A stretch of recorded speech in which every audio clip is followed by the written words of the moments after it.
Nous avons fait appel à vous ce soir parce que depuis 30 ans, vous colportez une parole dont le sens n'est pas forcément relayé. C'est un petit peu comme si cette vérité était taboue.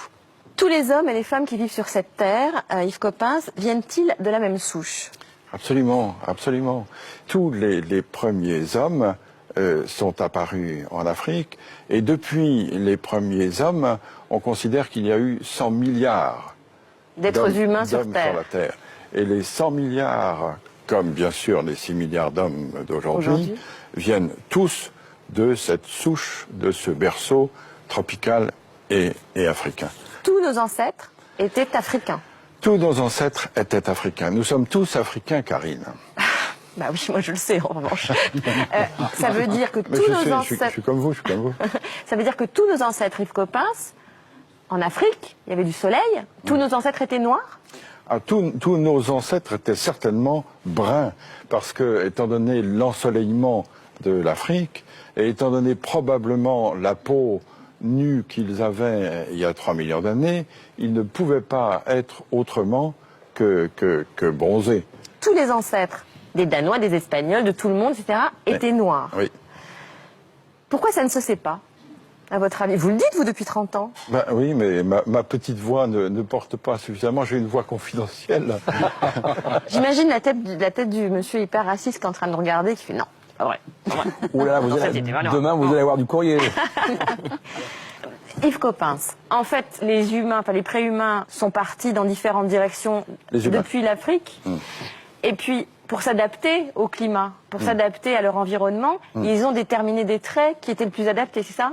C'est ça. C'est-à-dire que les humains, à partir de 3 millions d'années, à partir du moment où ils ont eu la culture, à partir du moment où ils ont eu la conscience, tout ça, ça a 3 millions d'années. Petit à petit se sont déployés et ils ont atteint d'autres climats et petit à petit se sont adaptés à autre chose. Par exemple, pour aller en Asie, ils ont dû traverser des montagnes très très hautes, très ensoleillées, et donc petit à petit, leurs yeux se sont adaptés, c'est ça?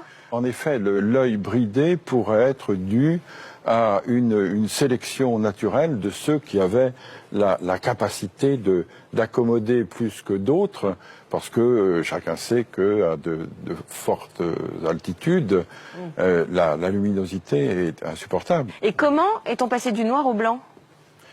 Là aussi, c'est un gradient de couleur, un gradient de coloration, c'est-à-dire qu'avec moins d'ensoleillement, on avait nécessité d'avoir une peau avec un écran moins fort pour que la synthèse de la vitamine D, qui est la synthèse de croissance, puisse se faire.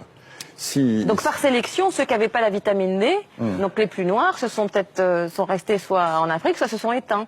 Et ce sont les de plus en plus blancs qui ont pu survivre. C'est une sélection qui s'est faite du noir au plus clair. Si on a un écran de mélanine là où il n'y a pas beaucoup de soleil, la vitamine D ne se synthétise pas et on ne grandit pas. Et du coup, ça gêne évidemment la croissance et le développement de population. Donc le blanc pour vous, c'est pas une couleur? Le blanc, c'est une décoloration. Les blancs sont décolorés pour vous? Oui, je suis un décoloré. Ah oui. Et l'œil bleu, c'est épouvantable ce que je vais dire. C'est un œil qui n'a pas de couleur, c'est le fond qui se reflète. Ah, c'est intéressant. Bah non. Bah si. Merci beaucoup Yves Coppens. Et je voulais ajouter quelque chose qu'on ne sait peut-être pas assez. Vous savez qu'aujourd'hui, les 6 milliards et demi d'hommes qui sont sur la Terre sont 6 milliards et demi d'Homo sapiens sapiens. Or, dans la classification, notre classification scientifique, le genre Homo, c'est le genre humain. Le premier sapiens, c'est l'espèce sapiens, et le deuxième sapiens, c'est la race. C'est-à-dire on est tous Homo sapiens sapiens. On peut être tous racistes, ça n'a pas d'importance, puisqu'on est tous de la même race. Donc il n'y a qu'une race. Ah oui, il n'y a qu'une race. Oui. Donc scientifiquement, Yves Coppens, les races n'existent pas. Oui, c'est ça. C'est-à-dire que scientifiquement, les races de 36 000 animaux existent toujours, mais en ce qui concerne l'humanité, il y a pour le moment sur la Terre une seule race humaine, qui est la race sapiens, de l'espèce sapiens, du genre Homo. Merci beaucoup Yves Coppens. Merci beaucoup, José.